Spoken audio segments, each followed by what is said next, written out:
Hello guys! Hello sa inyong lahat. Welcome back to my YouTube channel. Hello po sa inyo. Kumusta? Good afternoon. Ngayon po ay Saturday.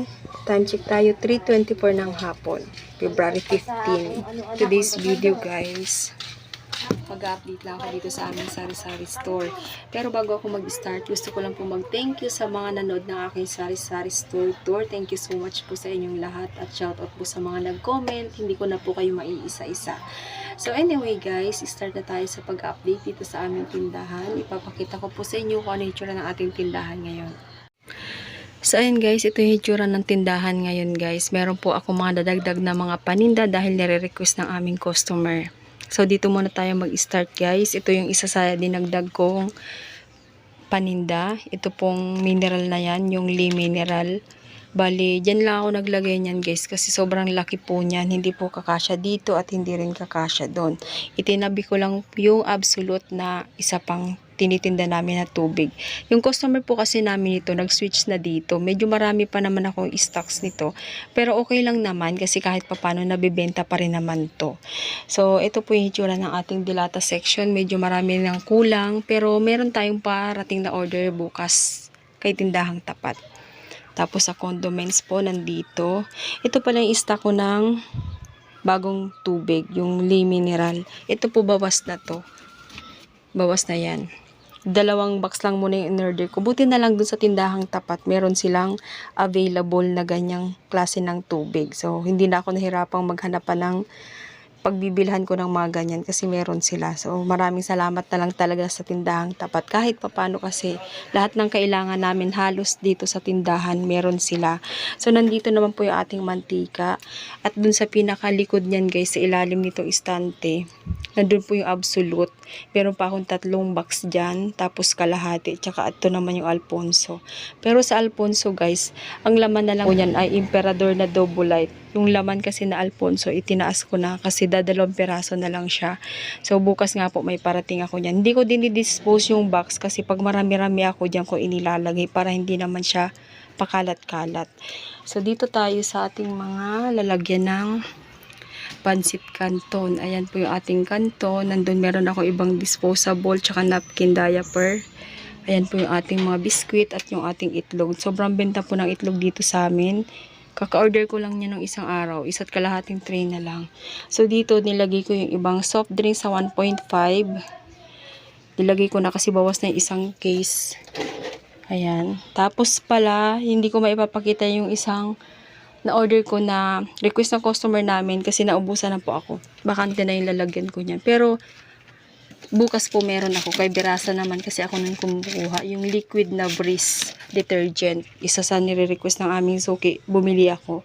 Pero yung binili ko kasi 3 tayo. Ubos na kaagad. Kaya nag-order na ako kaagad. Pero bukas pa po yung dating niya. So dito naman sa kapehan guys. Wala akong mga kape na ubos na rin po. 4 na klase na lang ng kape. Ay meron pa pala akong isa nung kape. Nung kopi ko black nandito. Tinanggal ko na kasi hindi na pwedeng isabit. Kaya maluwag na po yung space natin dyan sa kapihan. And then sa biskwit, ayan po yung ating biskwit. Pinapaubos ko muna yung mga yan bago ako maglagay ng bago.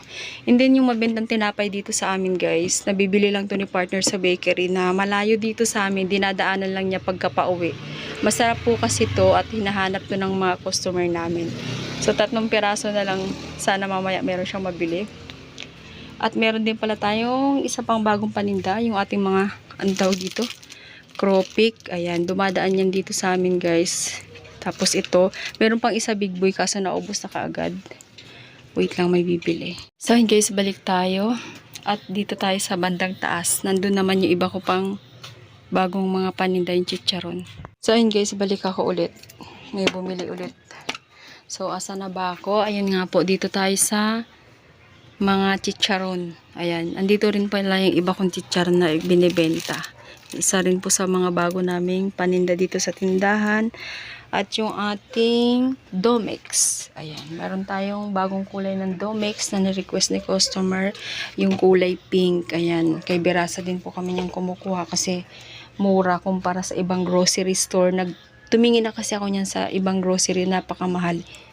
Yung presyohan namin halos puhunan pa lang sa ibang tindahan. Kaya buti na lang meron tayong tawag dito, Berasa, yung Unilever product. Kaya mura tayong nakakakuha at mura din natin na ibebenta sa ating mga customer. So dito naman yung ating mga sibuyas, bawang, kukunti na lang po. Mabenta din po sa amin yan. Meron din po kaming luya, kamatis, tsaka yung siling haba. Pero nilalagay ko sa chiller para hindi siya nalalanta. Ano ba to? So ayan yung ating mga cubes. And then, ano pa ba? Dito naman tayo sa may chichire section, guys. Ayan po yung ating mga chichire section. Yung bigas natin, yan na lang po. Konti lang yung bigas. May mga bumibili kasi pa isa-isang kilo, kaya hindi ako masyado nag-i-stock niyan. So, ayan po yung ating mga chichire section, guys. Medyo butas-butas na. Kasama din po yan sa in-order ko bukas na darating galing kay Berasa. Ayan po yung ating display. Kitang-kita naman po yun sa labas ng gate. At nandito naman yung ating chiller sa kabila. Ayan, kaka-refill ko lang din ng ibang inumin. Kasi mabenta po yung ating kasalo. Pinakamabenta pong inumin dito sa amin is yung Coke kasalo. At saka guys, bago ko pala makalimutan, update na rin po ako sa inyo sa Yosemite sigarilyo. Ayan. Medyo marami-rami tayong stock ngayon sa Yosemite. Hindi lang pala ako nakagawa ng video sa pag-deliver ni Yosemite nung isang araw nung February 12. Hindi na ako nakapag-update. Ngayon na lang po ako sa inyo mag-update. Wait lang, may bibili. So ayun guys, balik ako at meron lang bumili ulit. So ito yung ating Yosemite ngayon guys. Ang kinuha ko po nito, 2 rim at saka kalahati. Tapos isa't kalahati naman na Yosemite na green. Ayan na lang po yung available ngayon. So ito yung resibo guys. Ang halaga po ng ating nakuha kay Yosemite is 3,680. Yan yung babayaran ko sa susunod. Ang balik nila ay sa February 26. Medyo palaki ng palaki yung kinukuha natin sa ahente. Ito yung huli kong binayaran, 2,760. Basta medyo lumalaking na order ko kay Yosemite kasi medyo mabenta nga po sa amin yan. Kasi yung ibang customer na taga-ibang street, pag naubos po yung mga Yosemite sa tindahan na malapit sa kanila, dito sila pumupunta. Kasi nagsasabi sila na ganun, kaya ako nalalaman. So, ayan po yung ating Yosemite. Ayan guys.